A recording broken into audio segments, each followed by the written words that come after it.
Part 1. The fortress of your mind. The room was quiet except for the steady hum of the ceiling fan. Ethan sat at the edge of his bed, staring at the rejection email on his phone for the third time that night. It was the fifth no in 2 weeks. His startup idea, something he had poured 2 years of his life and every dollar of his savings into, had been turned down again. He laughed, but not the good kind.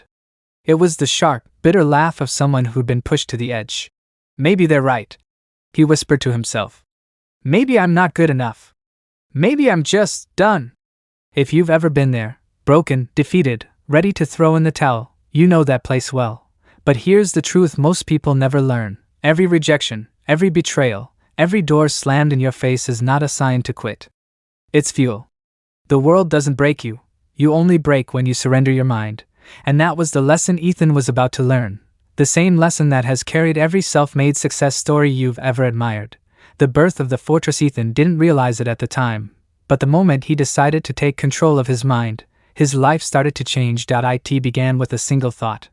What if I stopped letting the world tell me who I am? Think about that for a second. How many times have you given someone else the keys to your mental space? Maybe it was a boss who told you you'd never make it, or a parent who doubted your dreams, or even the quiet whispers of your own self-doubt. The mind, as Napoleon Hill taught, is your greatest stronghold. A fortress. A place no outside force can truly conquer, unless you let them in. But most people, they don't guard the gate. They let the news, opinions, fears, and judgments of others walk right in and take over. Ethan had been doing that his entire life. And that night, staring at that rejection email, he decided he was done being a victim of circumstances. Step 1. Claim your territory. The next morning, Ethan woke up before sunrise. He grabbed a notebook and wrote one sentence at the top of a blank page. I am the ruler of my own mind. It sounded strange at first, almost silly. But every fortress begins with the first brick. He stopped checking his phone first thing in the morning. He stopped scrolling through social media, comparing himself to people he didn't even know. He stopped letting the voices of doubt drown out his own. Every time a negative thought tried to take over, he challenged it. No, he'd say out loud.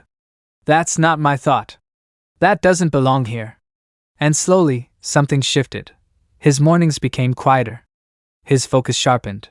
And for the first time in months, he started to believe, just a little, that maybe he wasn't finished after all. Guarding the gate. Here's what most people don't understand. Your thoughts are your personal property. No one, not your boss, not your family, not the world, has the power to make you think something you refuse to think. Ethan began treating his mind like the high-security vault it was. He became the watchman of every idea, every belief, every emotion that tried to cross the threshold. Fear disguised as caution. Denied. Negativity dressed up as realism. Denied. The quiet whispers of, you can't. Denied. And with every decision to choose his own thoughts, his mental fortress grew stronger. Napoleon Hill once wrote, You are the master of your fate, the captain of your soul. What he meant was this: control your mind, and you control your life. Storms will come now, don't get it twisted. This isn't about pretending life is perfect or that problems magically disappear. The storms will come. People will doubt you. Life will test you. But here's the difference. When you own your mind, you stop reacting to every gust of wind. You stand like a mountain, unshaken, unmoved, because you know who you are and where you're going. Ethan's next rejection didn't sting the way it used to. It wasn't proof of failure anymore. It was just feedback. Information. A temporary storm passing through. Building daily discipline. Strengthening the fortress takes daily practice. Ethan treated it like training for a marathon. Small, consistent steps that built lasting power. Morning rituals. He started his day in silence, visualizing success and repeating his affirmations. Selective input. He stopped feeding his mind with negativity. No more toxic conversations. No more pointless scrolling. Focused action. He channeled his energy into what he could control, not what he couldn't. And with each disciplined day, his inner walls grew higher, stronger, unshakable. The turning point. 2 months later, Ethan got another email. It wasn't a no. It was an invitation to pitch his idea to a group of investors. Did fear creep in? Of course. But this time, the fear didn't own him. As he walked into that boardroom, head high, shoulders back, he carried with him the power of someone who had claimed full dominion over his mind. Whether they said yes or no that day didn't matter. He had already won. Because the first and most important victory you'll ever achieve isn't external. It's the battle within your own mind. Your call to action. This is your starting point. Right here. Right now. Decide, today, that your thoughts belong to you and no one else. Build that fortress. Guard it with everything you've got. Because once you master your mind, you become unstoppable. And that's exactly where part 2 of this journey will take you, into the unshakable foundation of self-reliance, the next step in building a mindset that nothing, and no one, can ever break. Would you like me to start part 2 now, continuing Ethan's story into the principles of self-reliance? The Unbreakable Mindset Part 2, The Alchemy of Turning Struggle into Strength. The cafe was almost empty that rainy Tuesday afternoon when Ethan sat across from his mentor, a man everyone called Mr. Cole. "You look like you've been through a war," Mr. Cole said, stirring his coffee slowly. "I feel like it," Ethan muttered. "The investors, they walked out in the middle of my pitch. Said I wasn't ready. And my business partner? He bailed on me yesterday. Said I'm wasting my time." Mr. Cole leaned back, eyes sharp but calm. "Good," he said. Ethan blinked. "Good? Did you not hear what I just said? Everything's falling apart." "No, Ethan," Mr. Cole said with a quiet smile. "Everything's falling into place. You just don't see it yet. Pain or power, your choice. Life will hand you pain. That's not a question. The only question is, what will you do with it?" Ethan wanted to fight back, to argue, but something about Mr. Cole's voice stopped him. "When circumstances seem to work against you," Mr. Cole continued, "that's when you're growing the most. When people abandon you, you're learning self-reliance. When doors slam in your face, you're learning to find the ones that open. Every hit you take is raw material for your transformation, if you choose to see it that way." Ethan stared down at his coffee, unsure what to say. The first spark of transformation. The truth is, transformation feels ugly at first. It burns. It stings. It makes you want to quit. At first, Ethan didn't believe Mr. Cole. Every rejection still felt like a punch in the gut. Every betrayal still kept him awake at night, replaying every detail. But slowly, very slowly, he began to see the pattern. The criticism that hurt the most? It pointed to areas where his skills were weak. The rejections that cut the deepest? They pushed him towards smarter strategies. The betrayal that broke his heart? It showed him who truly deserved his trust. Each blow was shaping him, just like heat and pressure shape raw coal into a diamond. Learning to rise from the ashes. One Friday night, after another long day of rejection calls, Ethan sat alone in his tiny apartment.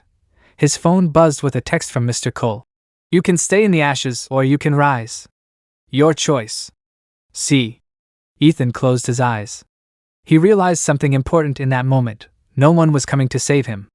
No one was going to hand him the life he wanted. If he was going to rise, it had to start with him.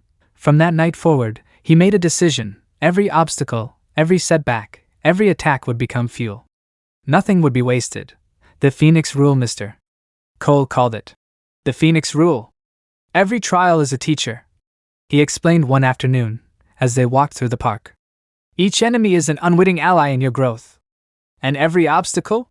It's a stepping stone to higher ground. Like the mythical phoenix, you rise from every fire stronger than you were before. That's the law of life. The universe rewards those who refuse to stay down. It wasn't just talk. Ethan tested the rule every single day. When his prototype failed, instead of calling it the end, he asked, "What is this teaching me?" When friends disappeared, he asked, "What strength am I learning to build alone?" When doubt whispered, he drowned it out with action. The wind and the tree. "Look at that tree," Mr. Cole said one windy afternoon, pointing to an old oak swaying against the gusts. "You see how the wind is beating on it?" Ethan nodded. "That wind is making it stronger," Mr. Cole said. "Every gust forces its roots to dig deeper, its trunk to grow thicker. Now think about a tree raised in a greenhouse, safe, untouched, shielded from the elements. The first storm snaps it in half. Which tree do you want to be?" Ethan smiled for the first time that day. "The one that weathers the storms." "Exactly," Mr. Cole said. "Stop wishing for calm weather. Pray for stronger roots." The power of perspective. Here's what Ethan discovered. The pain never truly goes away. Rejection still hurts. Betrayal still stings. Failure still feels like a gut punch. But when you learn to assign a new meaning to the pain, it stops controlling you. You start asking better questions. instead of, "Why is this happening to me?" you ask, "What is this teaching me?"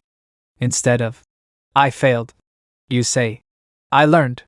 Instead of, "This is the end," you whisper, "This is the beginning." This shift, this simple, deliberate change in perspective, is what turns ordinary people into legends. From victim to architect, weeks turned into months. Ethan didn't just survive the storm, he began to thrive because of it. His thinking became sharper. His decisions became clearer. His confidence, not the shallow kind built on approval, but the deep, unshakable kind, began to grow, and slowly people noticed. The investors who once ignored his calls started calling him. The few friends who had stood by him began to see a different man, one who had stopped waiting for life to hand him a break and had started building his own path. Your lesson in the fire: listen closely. Life will test you. It will bend you. Sometimes, it will even break you to your knees. But every single challenge carries a gift, if you're willing to dig for it. That's the secret Napoleon Hill wrote about nearly a century ago. Every adversity carries with it the seed of an equal or greater benefit. The question is, will you look for it? Your call to action right now. Think about the biggest struggle in your life. The one that keeps you up at night. Then, flip the script. Ask yourself, what strength is this teaching me? What skill am I developing because of this? How will I be stronger, smarter, and more resilient when this storm passes? Because here's the truth, storms always pass. But who you become in the middle of the storm? That stays with you forever. This is how you start building an unbreakable mindset. And in part 3, you'll discover the next step, the impenetrable shield of definite purpose. The kind of burning vision that makes you truly unstoppable. Would you like me to move straight into part 3 with Ethan's story? Part 3, The Fortress Within, How to Build Mental Independence. Hook. When John first walked into the small cafe that morning, he had no idea that a single conversation would change the way he thought, and the way he lived, forever. He had been feeling exhausted, not from physical work, but from the constant noise in his mind. Opinions from family. News headlines screaming fear. Friends telling him what he should do. It was like being trapped in a house with 1,000 radios, all blasting different stations, and none of them playing a song he actually liked.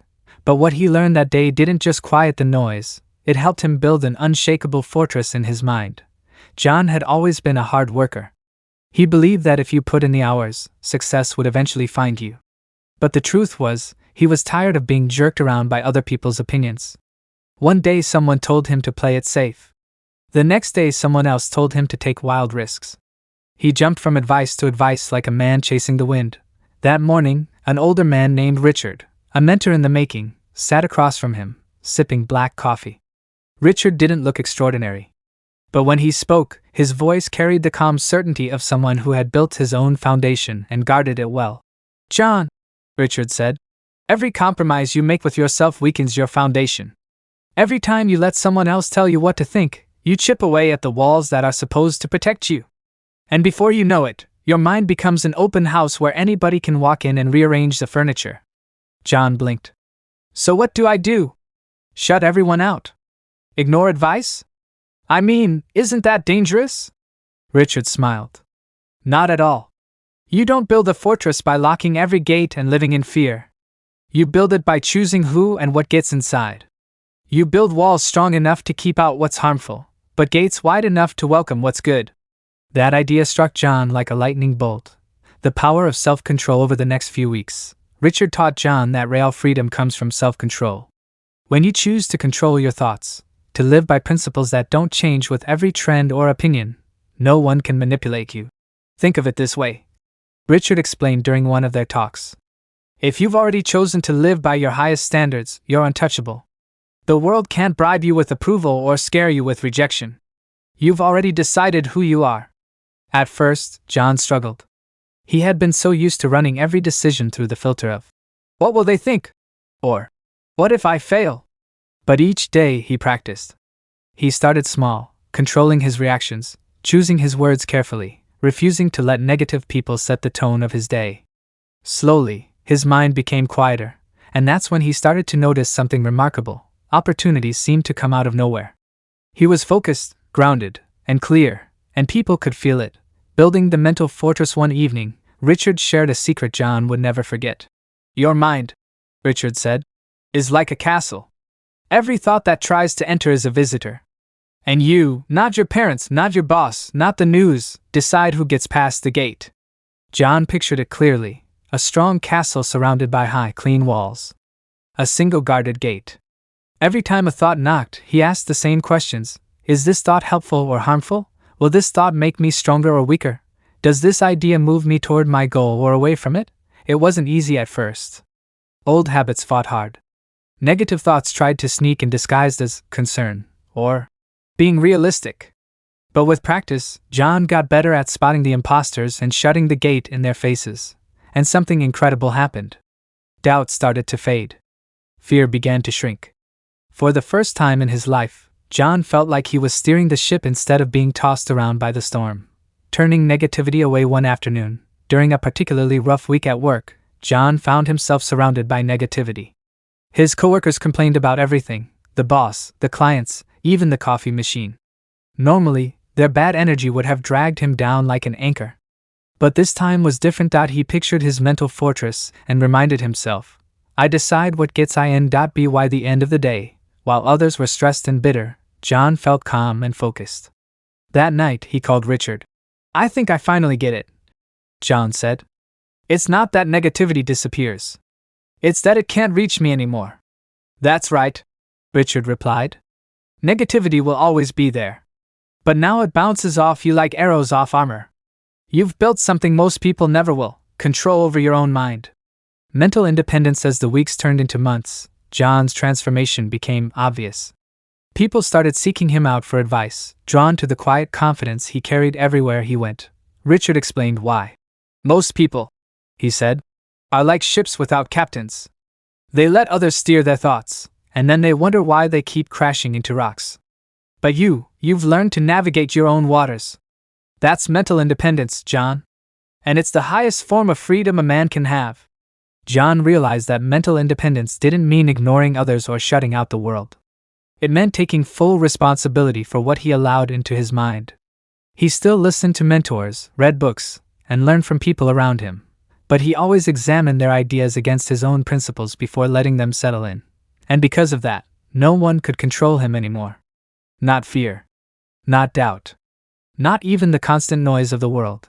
Here's the truth: you can build this same fortress. You don't need to be a genius or have special connections. All you need is the decision to take control of your own mind, every single day. Like John, start small. Watch your thoughts. Question the ones that don't serve you. Feed your mind with ideas that make you stronger, and refuse entry to anything that weakens you. With time, you'll find that negativity bounces off you. You'll start to attract opportunities, people, and situations that match your inner strength. And just like John, you'll discover that the real power, the power to create the life you want, has been within you all along. Because the truth is simple: when you master your mind, you master your life. Would you like me to expand this into a Part 4 outline, or refine the tone to sound even closer to Napoleon Hill's original rhythm? Part 4: The Unshakable Power of Self-Mastery. Hook. Most people think freedom is about doing whatever you want, whenever you want. But the truth is, real freedom, the kind that makes you unstoppable, only comes when you master yourself. Without that, you'll always be controlled by something or someone else: fear, anger, bad habits, or the opinions of people who don't even care about your success. John Parker learned this lesson the hard way. John wasn't a bad man. He had dreams, big ones. He wanted to start a small construction company in his hometown, to leave a legacy for his 2 boys. But every time he saved a little money, he found himself spending it on things that didn't matter. Every time an opportunity appeared, doubt crept into his mind, whispering that he wasn't ready, that success was for other people. He blamed the economy. He blamed his boss. He blamed the town for being too small to support his dream.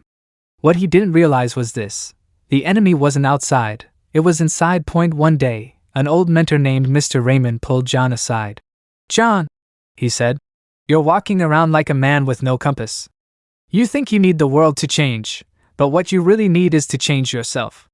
Until you control your own mind, nothing else will fall into place." Those words cut deep. That night, John couldn't sleep.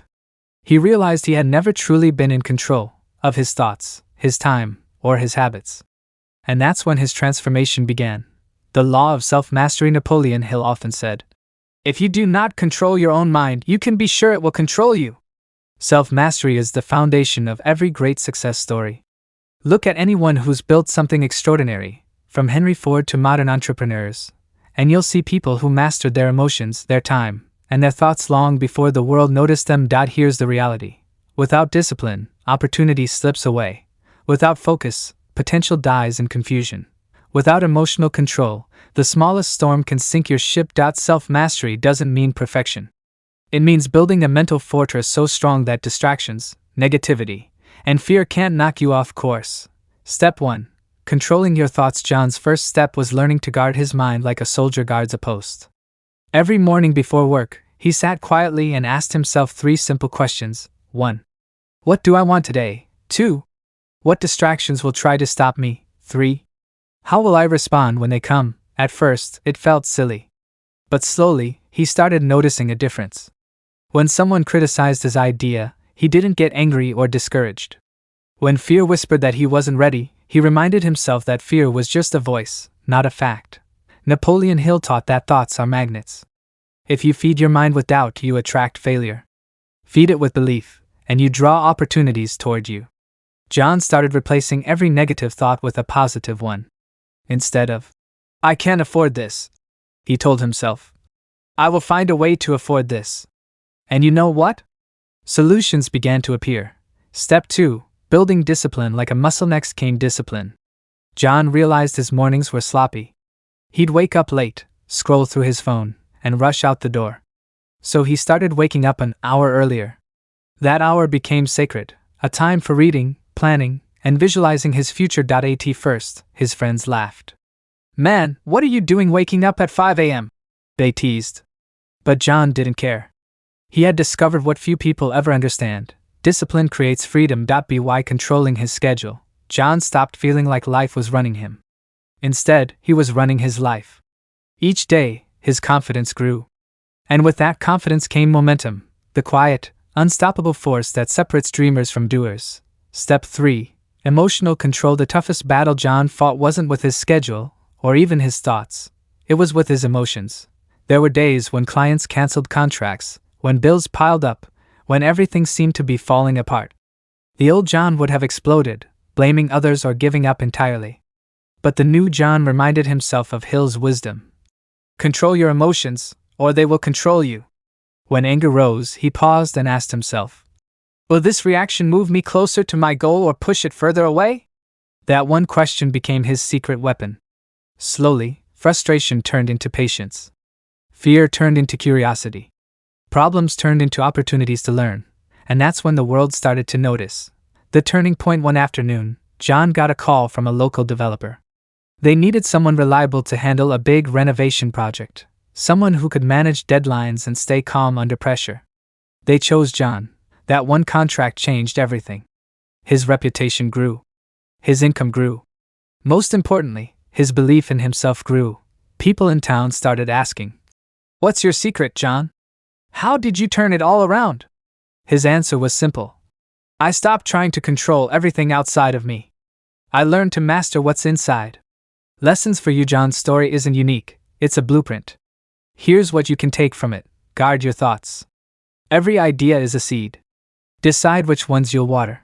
Practice daily discipline. Small, consistent actions build massive results over time. Master your emotions. Respond, don't react. Your calmness will intimidate chaos. Visualize success. Spend time every day seeing your future clearly until your mind believes it's already real. The secret of unshakable power. When you master yourself, something incredible happens. You become unshakable. The opinions of others lose their grip. Fear stops running the show. Even setbacks don't hit as hard because you know you control the one thing that matters most, your response. As Napoleon Hill wrote, "Every man is where he is, and what he is, because of his established habits of thought." Change your thoughts, and you change your destiny. Your challenge this week: practice self-mastery. Wake up 30 minutes earlier. Write down your goals for the day. Watch your thoughts and refuse to entertain the ones that weaken you. Each time you take control of yourself, your mind, your habits, your emotions, you build invisible strength. Over time, that strength becomes a fortress no storm can destroy. And just like John, you'll find that when you master yourself, you gain the one freedom nobody can take away, the freedom to live life on your terms. Would you like me to draft Part 5, showing how John applies this self-mastery to build influence and attract opportunities? Part 5, The Law of Influence, Turning Self-Mastery into Power Hook. Power doesn't come from shouting the loudest, or having the biggest bank account. Real power, the kind that moves people, opens doors, and creates opportunities, comes from one thing: influence. And influence is earned, never given. John Parker didn't understand this at first. After learning self-mastery, his construction business had started to grow. He was calmer, sharper, and more disciplined than ever before. But something was missing. He was still hustling hard, but the big contracts, the ones that could turn his small business into a regional powerhouse, weren't coming his way. Then, during a quiet evening at his desk, he remembered something his mentor, Mr. Raymond, had once said. "John, success isn't just about what you know or even what you do. It's about how people feel in your presence. Learn to influence others, and the world will open its doors." The first key: listening more than you talk. John started paying attention to the way he interacted with people. At meetings, he realized he talked too much, always trying to prove how capable he was. So, he tried a new approach. Instead of talking, he started listening. Really listening. When clients explained their problems, John didn't jump in with solutions right away. He let them speak. He asked thoughtful questions. And for the first time, people felt heard. It was a small shift, but the results were immediate. Clients began to trust him more. Deals that used to slip away suddenly started closing. Napoleon Hill taught, "You can make more friends in 2 months by becoming genuinely interested in other people than you can in 2 years by trying to get people interested in you."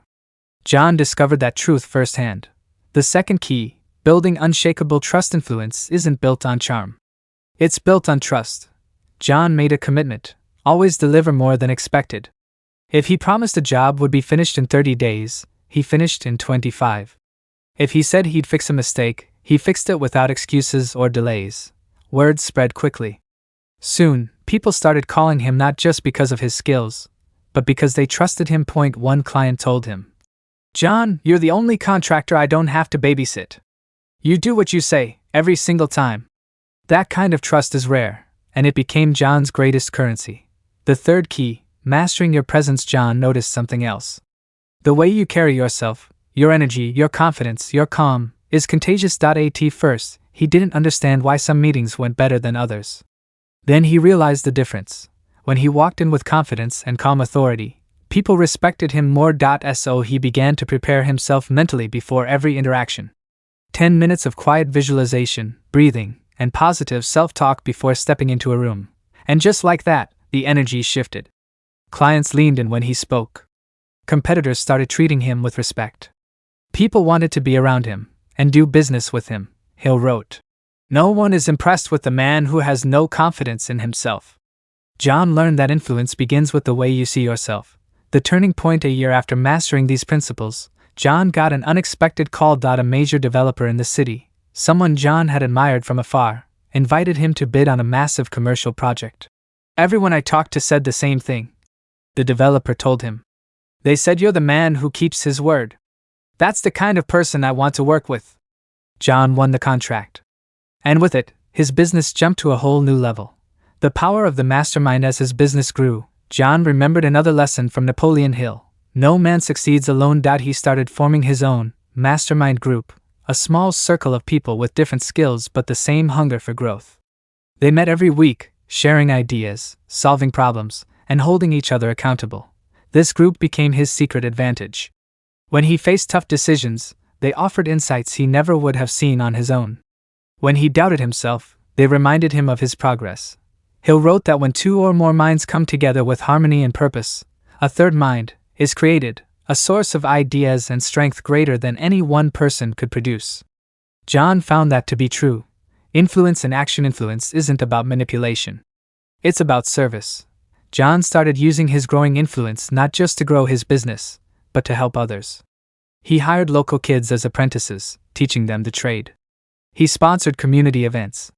He offered advice freely to small business owners who were just starting out. Something incredible happened. The more he gave, the more opportunities came his way. His network grew. His reputation became untouchable.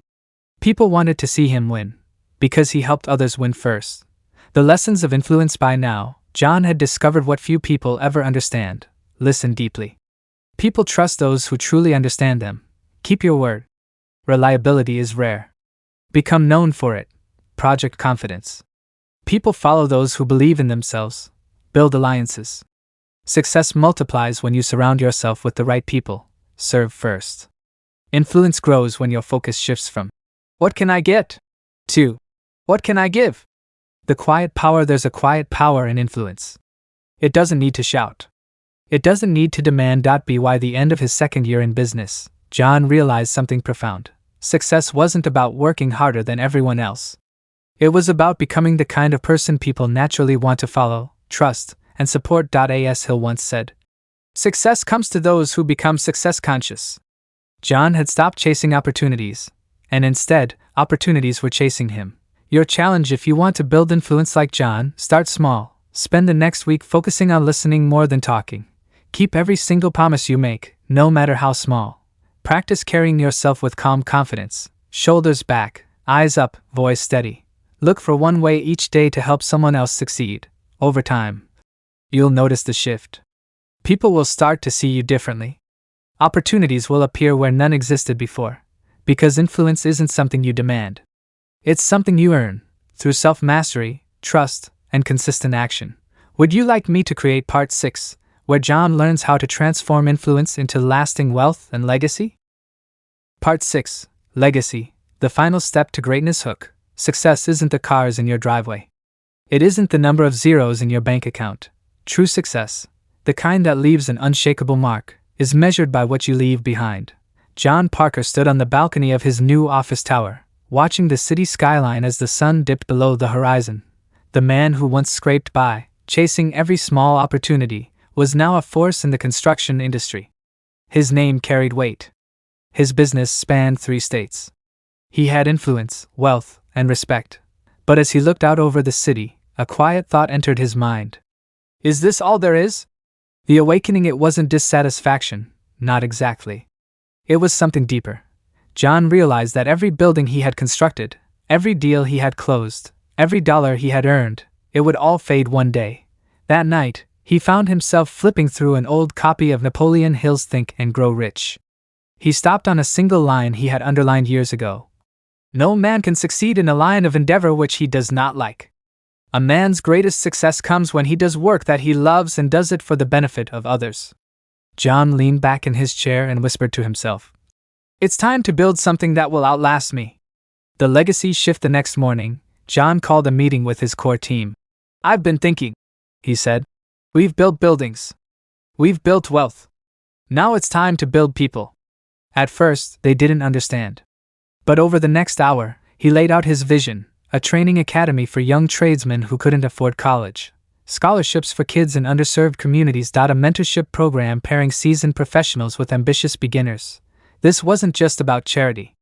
It was about creating a legacy of opportunity, a ripple effect that would carry forward long after his name was forgotten.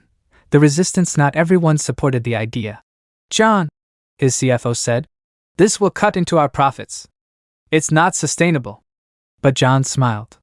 "Sustainable? There's no greater investment than people. What good is money if it dies with us?" He remembered something Hill wrote.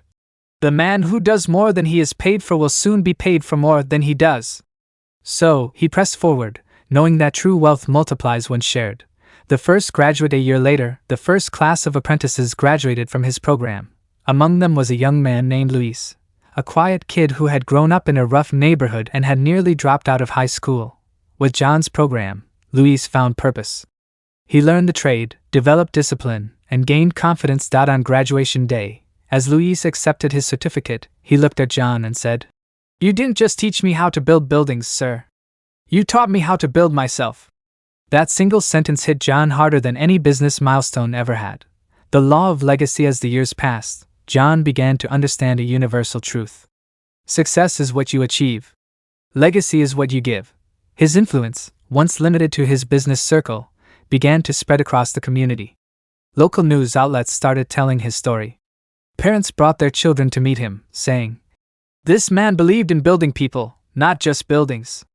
And with every life he touched, his own sense of purpose deepened, multiplying success ironically. The more John focused on giving, the more his business flourished.